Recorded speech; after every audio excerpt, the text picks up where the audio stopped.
There's a very big difference between being a high performer and being an overachiever who just eventually burns out. From the outside, both of these types of women look the same. You're ambitious, you're disciplined, you're driven, you're successful, but behind the scenes, your internal experience of your life is completely different. One is able to sustain success, the other sacrifices themselves day in and day out for it. So today, I want to break down the skills that separate these high performers from burnout overachievers and why success isn't just about your intensity or pushing yourself harder, but rather it's about your identity and how well you know yourself, the standards you hold yourself to, and how you carry that out in your day-to-day life. And I'm sharing all this from my own personal experience where I graduated college with 2 degrees a semester early, then went straight to building my business. It scaled very quickly. I was within a year managing a team of 6 as a 22 or 23-year-old, making money I didn't even know what to do with, and just completely lost myself in the process to the point where I had to step away from building to really focus on a lot of internal healing, which is where I learned a lot of these skills and really just learned a lot more about myself and emotional intelligence, emotional regulation, and what it takes to expand your capacity to be able to hold higher levels of responsibility and success and even operate at a higher level of performance, which is what we're kind of talking about today, without burning yourself out, without reaching this breaking point. And I'm really here to share this experience, share how now I balance building a business with also improving my internal health, focusing on healing my hormones, my metabolism, maintaining a lean body and physique that feels good, building a relationship where I'm deeply fulfilled and in love and present. And yeah, I think this is like the core of my mission here is to really help women who are high achievers, who are high performers, be able to operate at this higher level without burning themselves out, to really avoid the traps of hustle culture and diet culture so that you can be successful without sacrificing your physical and mental health to do so.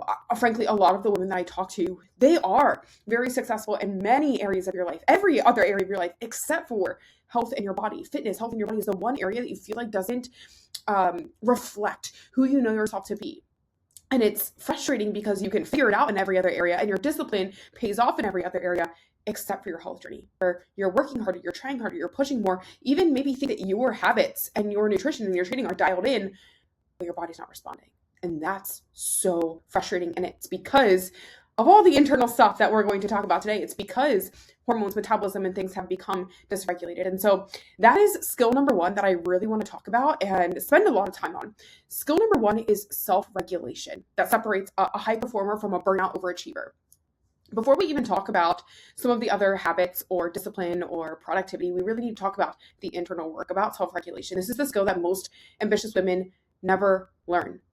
It's not about how hard you can push yourself. It's not about how much you can handle, but how well you can regulate your energy and your attention and your stress levels and your decision-making in real time, in the moment. It's what separates the overachiever who looks disciplined on the outside, but feels completely depleted. And behind the scenes, if we were to be like a fly on the wall, we would be questioning, like, is she who she really says that she is? Versus the high performer who builds momentum without burning herself out, and who behind the scenes lives in integrity with who she knows herself to be. So let me break down kind of what the day in the life looks like of these two different women. A day in the life of an overachiever, what we're going to call unregulated discipline. This is a woman who you are highly capable, but you're operating from a place of needing to prove yourself. You wake up already feeling like you're falling behind. You're already in a rush. Even before you're out of bed, your mind is racing to your to-do list, to your emails, you're checking notifications, you're stressed about deadlines, what fire you're going to have to put out next at work. Your phone is the first thing that you touch. You need a cup of caffeine before you can even function. You rush to your workout in the morning, or maybe you skip it and you feel guilty because you skipped it for the rest of the day. You eat breakfast on the go, or it's super delayed, or it's something super small because you'll just eat later. So your nervous system is starting the day from this place of urgency. Urgency is scarcity and super dysregulating to your nervous system. Then when you're at work, you're working in these intense bursts. You skip breaks because you're too busy or you're in the zone, and then you just crash by 2 or 3 p.m. You're just done for. Lunch is inconsistent. It's either too late, too small, or eaten while distracted, multitasking. By 2 to 3 p.m., again, your energy is dipping, your cravings are spiking, your focus is gone, you're reaching for more caffeine. By the evening, you're mentally exhausted, yet you're still pushing yourself, telling yourself that you'll just slow down later, or you have too much going on, you're super overwhelmed. At dinner, food becomes this reward. It's an escape. It's a way for you to dysregulate and shut your brain off. You eat it super quickly, you're distracted, you are likely eating past fullness and maybe even making choices around what you're going to have for dinner that aren't necessarily aligned with what your goals are. And if you exercise later in the day, it feels like a punishment, like a chore, like an obligation, not something that you get to do or enjoy doing or feel strong and empowered within. Your body feels inflamed, it feels heavy, you feel overstimulated. In bed, you're exhausted, but you're wired. Your brain won't shut off. You're replaying the day, what you didn't do, what you could have done better. You're scrolling because that's your form of numbing. Sleep is kind of hit or miss. Your system never just fully powers down. This is unregulated discipline. You are saying yes when you don't have the capacity for it. You are working out when your body is exhausted and feeling guilty when you give yourself rest. You're eating healthy, but constantly overthinking food, trying to stay lean. You're under eating and then overeating at night. Your discipline is fueled by fear specifically of falling behind or failing. Your self-worth is tied to your productivity. You have a lot of anxiety when you let yourself take a break or rest. And you're just like in this place of constant mental urgency. You're not lacking discipline. You are lacking self-regulation, regulated discipline. So let's flip the switch and talk about what the day in the life of a high performer looks like. Self-regulated discipline. This is a woman who's just as ambitious, but you're operating from a place of intention and alignment, not from pressure to prove yourself. So when you wake up, you have clarity. Your phone stays off for the first few minutes. You already know what you're going to do that day because you decided it in advance the night before. You train in the morning. If you train in the morning, it's planned. If you rest in the morning, if you rest that day, it's also planned. You eat something early because fuel for you is a non-negotiable. It balances your blood sugar, it keeps your metabolism healthy, it provides you with energy and mental clarity. Your nervous system starts the day in control. You work in focused blocks. Breaks within your workday are intentional. Lunch is predictable, often something that maybe you've eaten before, that maybe you've already meal prepped, it's quick and easy. You don't wait until you're starving to eat lunch because, again, you know the importance of keeping that blood sugar steady to keep your energy steady instead of having these crashes, to eliminate cravings, to keep your hormones, the foundation of your hormones in place. Your afternoon energy is therefore steady and stable. In the evening, you wind down with intention, so you have a very clear endpoint from work. Your training is already done, or if your training's not done, you're looking forward to going to the gym and allowing yourself the opportunity to disconnect. Dinner is easy. It's an easy to make staple. You can eat it without urgency. You're super present during it. You don't need food to decompress because your day has already had all of these mental releases built in. Your body feels tired, but it's regulated. And so at night, you're able to shut down the day very deliberately. You have clear evening routines that cue rest for your body. Tomorrow's priorities are already clear, so your brain doesn't have to worry about them or continue to try to solve problems while it should be sleeping. Sleep becomes easier and truly restorative, so your system actually recovers. This is what self-regulated discipline looks like. You're planning your weeks around your energy, not about how busy you can be. You're training with purpose and recovering intentionally. You're fueling consistently, even when you're busy. You have this me first mentality with very clear boundaries. You're proactive with your routines instead of reactive so that you can kind of just operate on autopilot. This discipline that feels grounded, not heavy or performative. You're calm, you're confident in your decision making, you trust your ability to follow through and keep the promises that you make to yourself, and truthfully, you just know when to push and you know when to pull. Both women are capable, both women are disciplined, both women want more for their life, but one is reacting all day long, the other is regulated. And you are designing your day from a place of alignment and intention. One is trying to use willpower to survive the day. The other uses self-regulation to sustain it. This is the skill that lets you stay ambitious without burning out, that lets you be disciplined without self-punishment, that lets you build success without sacrificing your health in the process. So, tangibly, to take this skill of self-discipline and build it, the skill of self-regulation. Self-regulation isn't something that you either have or you don't have. It's something that you practice daily. It's like going to the gym for your mind or your nervous system. You practice this daily. Most women try to self-regulate by thinking harder or being more disciplined, but that's never going to work. Self-regulation is built through these external systems that you create in your life to calm your internal state, your internal environment. So what that can look like is just regulating your body before your mind. Having a deeper connection with your body instead of constantly trying to push it or punish it. If your body is being underfueled, underslept, overstimulated, and constantly under stress, your brain is going to default to thought processes like urgency and fear and reactivity. So the first skill is really to establish physiological safety, meaning you're eating enough, you're eating consistently, you're sleeping at predictable times, you're reducing the reliance on caffeine to function, you're moving your body in a way that supports your recovery, not just intensity. This isn't being soft or this isn't slowing down. This is strategic. This is what a high-performing woman's body needs to be able to perform at max capacity for long periods of time, for a lifetime, truthfully. So just your reminder that a regulated body creates a regulated mind. So incorporating in these physiological safety anchors within your day are extremely important. And that's tip number 1 for building the skill of self-regulation. Tip number 2 is to decide ahead of time. So you don't have to decide in the moment. And you'll find this one actually probably will come up a few times in today's episode because this one is so important. And I talk to clients about this all the time. An unregulated woman is making decisions all day long, versus a self-regulated woman removes decisions. When you're making decisions all day long, those decisions are likely coming from a place of emotion versus deciding ahead of time. You decide when you're going to train, when you're going to rest, what you're going to eat, when work ends, what you're going to do for the day. When you're in this place of constant decision fatigue because you're mentally negotiating with yourself all day long, that creates so much dysregulation. Decision fatigue creates dysregulation. So by building these structures and these systems in your day that remove the need to make decisions, that is what frees your nervous system from constantly being in this state of problem solving. And a lot of women that I've worked with, and even myself, have been through a season where we resist this structure because structure feels like restriction. And there was such a long period of our life where that restriction was extreme, that restriction burned us out, or rather that structure was very extreme. That structure burned us out. But there's a way to incorporate structure that actually creates freedom. And today we're going to dive into that a little bit more. But also my last episode, we dove knee deep into creating structure that's within this gray area that kind of removes this pendulum swinging that high achievers get into where it's this all or nothing mentality. So that's tip number 2, is to make decisions ahead of time. Can make it much, much easier to live your days in a more regulated state. Number 3 is to build rhythms that match your energy and not your ambition. So truthfully, ambition without regulation becomes self-abandonment. And that is what this burnout overachiever is doing. You are abandoning yourself, what your body and your mind and your energy levels, and even just like your own emotional values and identity needs. Self-regulated discipline looks like working in focus blocks, not endlessly pushing yourself, scheduling breaks before you feel depleted. So being proactive with that, planning in those deloads, those rest days, those lighter weeks on purpose, where you're not forcing yourself to earn rest by burning yourself out.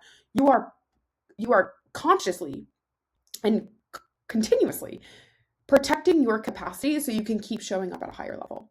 That is what it looks like to build rhythms that match your energy, or really just protect your energy, not just your ambition. Because you could go for a long time. Many high achieving women are able to go years without actually honoring what it is that their body needs. But that's when all of a sudden our body is going to pump the brakes. And this is where a lot of my clients come to me. So that's tip number 3, is to build rhythms into your day that protect your energy. Tip number 4 is to learn to interrupt urgency in real time. So truthfully, you are likely a very highly self-aware woman. This is where the skill gets built. When you are able to be aware and notice when you're rushing unnecessarily, when you're saying yes from a place of pressure, when you're pushing because you feel behind, when food or scrolling or overworking becomes this coping mechanism for you. And instead of continuing to do that and doubling down on those behaviors that are self-sabotaging, you pause, you regulate. You choose differently. You choose to change. You choose to adapt. Even if in that moment it feels more uncomfortable to do that, you know the future version of yourself, the long-term version of yourself, is going to thank you for that. This is how you build trust with yourself. And trust is absolutely key for feeling regulated internally. And tip number 5 is to use discipline to create safety, not to prove your worth. This is the reframe that most high achieving women need. Discipline is not about forcing yourself through exhaustion or ignoring your body or white knuckling consistency or earning rest or food or your worth, frankly. True discipline is keeping promises that support your nervous system, holding yourself to higher standards, ones that protect your energy, choosing sustainability over intensity, showing up in a clear, calm, confident way, even when life is full and busy. And that is what true discipline looks like. So that is tangibly how you can start to implement this self-regulation skill into your day-to-day. And that is skill number one that separates a high performer from a disciplined overachiever who eventually burns themselves out. Skill number two, and I touched on this a little bit, but skill number two is to close the awareness and action gap. Most of you don't fail because you don't know what to do. You're failing, or you're feeling stuck rather, because you know exactly what to do and you aren't doing it. And that gap between what you know you want to do and what you're not actually doing creates a lot of quiet but constant anxiety, because every day on some level you are met with the thought that I'm not being who I know I want to be right now. I'm not being who I know I can be or should be or need to be right now. And so this isn't just a pattern of procrastination. This is what we can call identity dissonance, where there's this disconnect between who you want to be and who you are actually being, and that creates a lot of anxiety. You are likely someone who has very clear internal standards for yourself. You are very clear on who you want to be and the habits that support becoming that version of yourself, the version of you that feels grounded and disciplined and consistent and successful. Yet your daily actions don't match that. So you're waking up knowing that you'll feel better if you eat a balanced breakfast, but you continue to skip it and then think about that breakfast all morning. Or going to bed earlier is going to help with your energy and your hormones, but you just continue to lay in bed and scroll anyway and feel guilty while doing it. Your workouts would feel better with less intensity, but you keep pushing because rest feels like weakness. Consistency matters more than perfection, but you keep waiting for the right week to start. And so you're living in this place of constant mental negotiation, and that mental load is exhausting. And truthfully, I don't believe that any of this comes from necessarily a lack of self-discipline. You have a lot of it, but rather you're feeling stuck on specifically the health and fitness and body side of things, because being a high achiever in one area of your life or in most areas of your life doesn't always transfer to health and fitness. Most of the mistakes that women are making within health and fitness that is keeping you feeling stuck is because you're using outdated approaches. You're trying to use the same approach that worked when you were 22 and you're now 32, 42, somewhere much older than that. And that's just not going to work. You have a lot more responsibility. You have a lot more on your plate that you need a different structure. You need a different strategy. And that leads me to reason number two, that this is probably not working, is you're trying to out-effort strategy. You're just trying to do more and doubling down on the things that aren't working, that are continuing to burn your body out, instead of taking a step back and asking, okay, what's the clear strategy here to heal my hormones and my metabolism, or to lose the body fat that I want and get the results in my physique and build healthy habits that are actually going to sustain me in the long run. Or also, one of the biggest curses, I think, of high achieving women is that we feel like we should be able to figure out on our own, because we have been able to do that in many other areas of our life. And so we continue to try to do that with our health and fitness until it's just frustrating and exhausting, and we almost dig ourselves into a deeper hole, versus just reaching out for help and getting accountability from an expert who knows exactly where you are, exactly what you need, and can help hold you accountable to making the changes that are required in your day-to-day routines and lifestyle. Because the truth is, your habits are the foundation of your identity. And if that identity continues to stay fractured, that is going to start to fracture the other areas of your life, or become a cancer to these other areas of your life. So high performers are just able to close this gap much faster, the gap between awareness and action. They don't wait to feel motivated. They don't wait to feel more confident. They don't wait to have more certainty or the perfect conditions. They understand that feeling ready is not a prerequisite for action. Alignment is the prerequisite. And once you take action, that's what starts to build the confidence and the readiness. So if something is aligned with who you are becoming, maybe not even who you are today, but who you're becoming, you move, you take action, even when it feels uncomfortable in this moment. So how to close the gap? You're sitting here asking, okay, Gab, how do I do this? How do I close this gap without completely overhauling my life? It doesn't require massive change. And then, frankly, it shouldn't require massive change, because that is one of, again, the Achilles heel of a high performer. You're just trying to do all the things all at once, and you end up self-sabotaging because that is just unrealistic. what it requires here is removing friction between your intention to do something and the actual execution of that. So we talked about this a little bit earlier, like, for example, deciding in advance, not in the moment. Most self-sabotage happens in real time when stress is high and you're making decisions from emotion. But high performers remove the ability to make a decision. They decide when they'll train, when they'll eat, when work ends, all the boundaries before the day gets away from them. So you don't need to rely on self-control.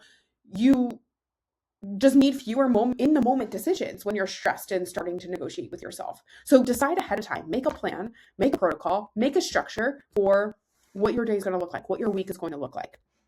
And also shrink the actions that are required until it almost feels too easy. I actually was talking to my coach about that this week. I was like, I'm trying to do all the things. I'm constantly walking around with the story in my head that I'm not doing enough to heal my hormones and my metabolism and my liver and my gut right now on my own protocols. When the truth is, I just need to take a step back and I need to focus on the smallest domino, the one domino that if I master this habit, it's going to knock over the rest of the dominoes and all the things are going to become much, much easier to change. But I'm trying to focus on knocking over 10 dominoes all at once instead of the one most important one. And so instead of asking yourself or convincing yourself, I need the perfect morning routine, let's start with, I need to eat something within an hour of waking up. Just that. That's the only habit that you need to incorporate within your new routine. Consistency beats intensity every time. Once you start to build this momentum of eating something within an hour of waking up, then we can focus on another habit to add to your morning routine. So slowly start taking bite-sized pieces to start making taking action feel a lot easier. And taking that action before your emotions catch up. I can't express this enough. You don't wait to feel disciplined to start acting disciplined. You act, and then discipline becomes a part of your identity after the fact. Most people believe that your emotions should lead your behavior, but emotions actually follow your action. In fact, the action that you need to take or change the most right now is probably the one that feels the most uncomfortable. Don't avoid the discomfort. High performers do not avoid the discomfort. Frankly, they normalize it. They expect it. Overachievers, on the other hand, you're sitting here trying to eliminate the discomfort by overthinking things, waiting for certainty, seeking validation, trying to feel ready first.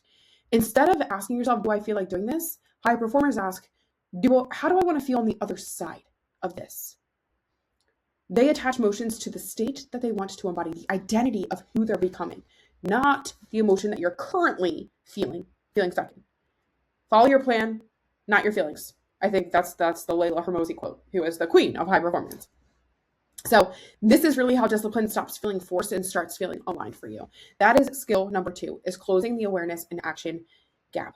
Skill number 3 is going back to your identity. Skill number 3 is identity-led execution. The hard truth that most women don't want to hear is that your results are never going to outperform your self-image. There's no system, there's no strategy, there's no habit that is going to carry you further than the way that you see yourself. So high performers are actively working to improve your self-awareness, your self-talk, your self-image, your self-perception, your self-confidence, because that is a skill. It's not something that these people are just born with. That is a skill that they have developed through their actions, through their habits, through the way that they live their life. Most people go wrong by tying your worth, tying your identity to outcomes, to validation, to productivity, to all these external things. So when your results on the outside, whether that's the way that your body looks, or whether that's how much money that you're making, or how well your career is going, or validation disappears, or when life happens and consistency dips, your identity starts to fracture too. And this is when burnout hits. This is exactly what happened to me back in 2022. When like I was saying, I hit burnout, and my big wake up call of that burnout was when my dad passed away and I had to slow down my business. I didn't just lose momentum in my business. I lost my sense of self through all of that. When I no longer had the success of my business to attach my worth to. So much of my identity at the time was tied to my output, my productivity, my performance, being the strong one, being the productive one. So when those things got disrupted because life happened, I didn't know who I was outside of them. And I just completely lost myself. And that experience really forced me to realize that if your identity is built on performance alone, it's going to collapse the moment that life asks you to put things on pause or that life happens. And it really forced me to go inward and do a lot of this identity healing work that we've already been talking a lot about today. High performers build an identity that is internal, that is stable, that is body embodied. It's not conditional.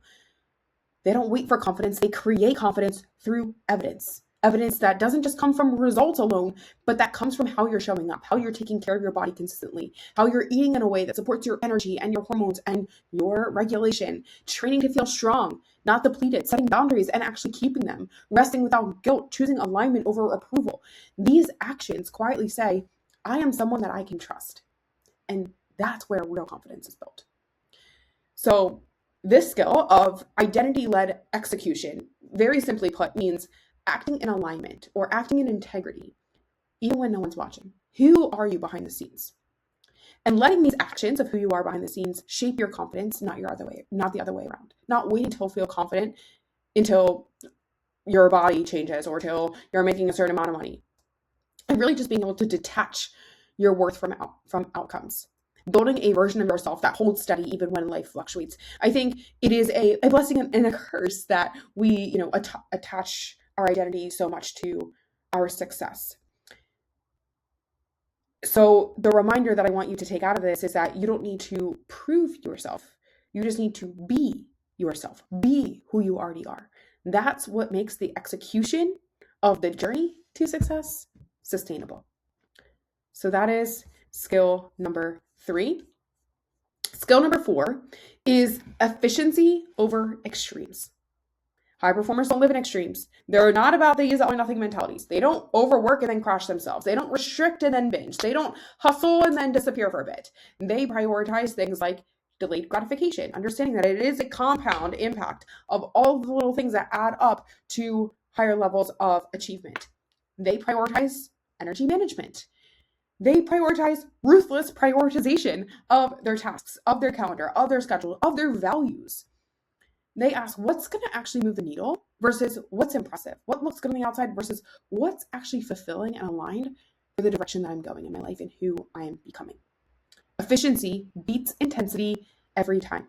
We need to break these all or nothing patterns of, perfectionistically pushing ourselves to extreme, to the point where now we're stuck in a spiral of, okay, well, that fell off and now I feel terribly about myself. And now I'm just going to go back to another extreme in order to try to overcompensate for this vicious cycle that I'm stuck in.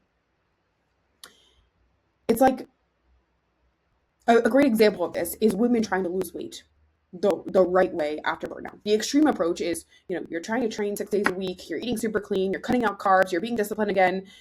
For a few weeks, you're locked in, but then when your energy drops, your sleep gets terrible, your hunger ramps up, you have cravings at night where you're missing workouts, you're overeating, you feel inflamed and defeated, your weight climbs, your confidence drops, your body feels unpredictable again. This is a vicious cycle. Now, that's the extreme approach. Now, the efficient approach, what a high performer is going to do instead, is ask themselves, what can I sustain? What's going to actually work for my body right now?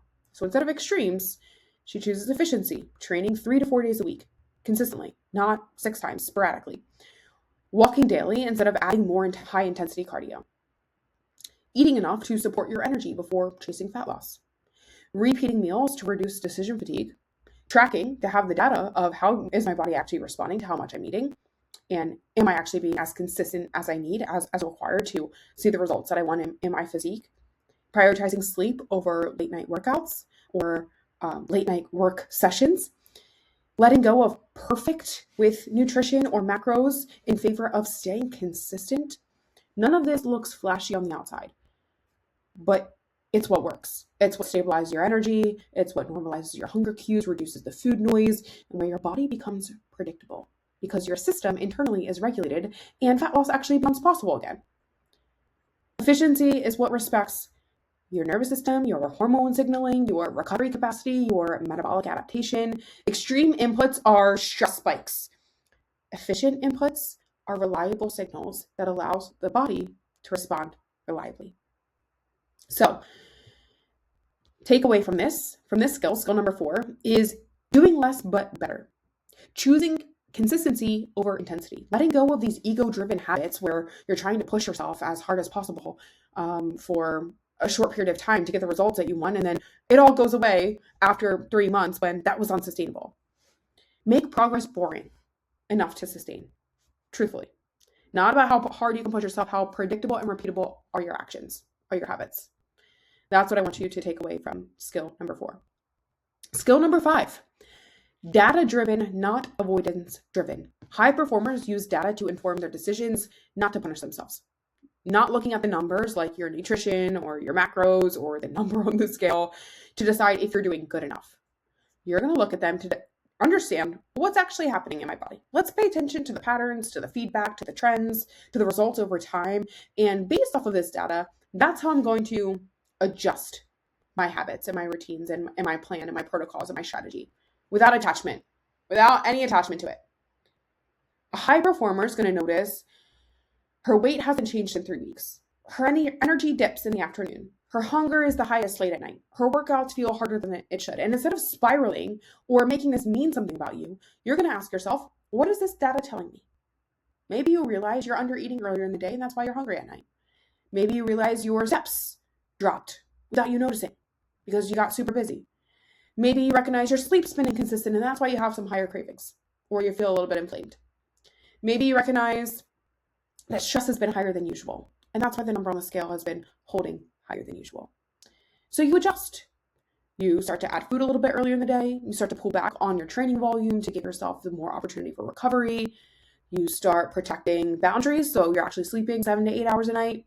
No drama, no shame, just information and adaptation, information and response. That is what data-driven decisions with your health looks like versus avoidance, where overachievers tend to avoid data because it feels confronting, it threatens your identity, it forces accountability, showing up as avoiding the scale because you don't want it to ruin your mood, or not tracking food because you don't want to know, or it feels too obsessive, or skipping progress photos and ignoring how exhausted that you feel, ignoring the symptoms that your body's trying to tell you. But avoiding this data doesn't protect you, it doesn't change you, it just delays feeling good, getting the results that you want. So really practice being able to look at data calmly. Being to look at data not as you doing something wrong, and frankly, not even as you needing to try harder, but rather that you need to change your strategy. If this plan isn't working, then plan needs adjusting. Not me, plan. So looking at the trends over time for 2 to 4 weeks, not just adjusting things because there's one data point that's a little bit skewed and off because that's normal, but looking at trends over time for 2 to 4 weeks. Assessing things like nutrition, exercise, stress, sleep, recovery, all the variables, and adjusting strategically instead of emotionally. This leads to sustainable progress, not burnout, where you're able to see the data as neutral and not avoiding from a place that's emotional. The moment that you stop attaching meaning to the numbers, you gain the power to actually change them. And that's big takeaway from skill number 5. Skill number 6. We're almost done here. Skill number 6 is you are not your thoughts. This is probably the best skill that I've ever developed. One of the most underrated high performance skills is not believing every thought that you have. High performers, the people that you look up to, they don't have fewer negative thoughts than you. They're just better at not letting those thoughts run their day. They notice things like, I feel like I'm falling behind. This isn't good enough. I should be further along. Everyone else has it figured out. Frankly, I hate my body. And instead of immediately believing them, they pause and they change them. An overachiever has a thought like, I didn't do enough today, and so she works late, she skips rest, she pushes harder than she had planned, she compromises all of her boundaries, not because it's aligned, but because that thought felt urgent, and it dictated her actions. A high performer, on the other hand, has the same thought, but instead she asks, is this thought true? Or is this my ego talking? Is this pressure talking? Is this hustle culture talking? And then acts based on her standards. What are my standards? And what is the aligned action to take here? Not all of this mumbo jumbo mental noise. This matters so much because, frankly, what I believe is burnout isn't really caused as much by workload as it is by constantly reacting to these automatic negative thoughts all day long. When every thought that you have becomes a command, it increases the urgency, it fractures your self-trust, it drives your life from a place of emotional dysregulation versus being able to train the way that you think, train your brain with the ability to hear the thought, name the thought, and choose your next action intentionally. This is mental discipline. Now we're not just talking about discipline in your actions, but discipline in your thoughts. not toxic positivity, mental discipline. You don't need better thoughts. You don't need to drown yourself in positive affirmations. You need better boundaries with your thoughts and not letting them control your life. So that is skill number 7. Skill number 6. Skill number 7 is shifting the perspective around being selfish. That selfish is actually strategic. Boundaries are a high performance skill. High performers protect their energy, as we've already alluded to trillions of times in today's podcast, but setting better boundaries, saying no, disappointing people occasionally, like that is a-okay. Not because you don't care, but because you do care. Overachievers are going to label this as selfish. High performers are going to call this necessary to reach the level of success. We don't do energy leaks here. That is what creates burnout. Things like saying yes when you're already stretched too thin, keeping conversations going out of obligation, letting work bleed into other areas of your life, being constantly available, avoiding boundaries to avoid discomfort. Each of these individual choices feel small, but they all add up over time. And over time, your energy is gone and you don't know where it went. So boundaries are important, and they often feel hard for overachievers because, again, we are tying our worth to being helpful, to being needed, to being productive, to being reliable at all costs. So boundaries often feel like we're letting people down, or maybe that we're being too much or risking disapproval from other people. However, a high performer understands that you cannot perform at a high level if your time, your energy, and your attention are constantly leaking from other people. So we're going to set strategic boundaries here, deciding when work ends and actually honoring it, saying no without having to over-explain yourself, protecting your training blocks, your meal times, your sleep quality, choosing long-term sustainability of this journey over short-term approval from other people. Think of boundaries as creating an environment where your nervous system and your health and your focus can fully recover, because recovery is what allows performance to compound over time. You can only push as hard as you pull. And that is skill number 7. And skill number 8 is having an internal locus of control. This might be the biggest difference of them all from a burnout overachiever versus a true high performer. High performers operate from an internal locus of control, meaning they believe that their actions matter, their decisions compound over time, they're in control of their outcomes, even when their circumstances aren't ideal. When something doesn't go as planned, an overachiever is going to say, oh, life is getting in the way, or I just need more motivation, or now's not the right time. She waits. A high performer thinks, okay, well, what is within my control during this season? What's the next best action that I can take? How do I adapt to these circumstances, even though they're not ideal, without spiraling? She adjusts. One waits, one adjusts.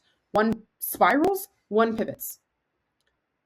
An external locus of control might feel a little bit lighter at first because you're externalizing your responsibility. You're outsourcing your responsibility to your external circumstances. However, over time, this is going to create a lot of powerlessness, frustration, reactivity, dependence on things like motivation or validation to take action, versus an internal locus of control does the exact opposite. It's not necessarily that you're taking responsibility for everything, but you're taking responsibility for how you respond to it. Their standards, your follow through, and you understand when this responsibility feels empowering versus feeling overwhelming. This is having an internal locus of control and not letting your external circumstances dictate your actions. So those are the 8 skills of a high performer. To give a quick little rundown, quick summary of the 8. Number 1 is self-regulation. Number 2 is closing the gap between awareness and action. Number 3 is identity-led execution. Number 4 is efficiency over extremes. Number 5 is data-driven decisions, not avoidant-driven decisions.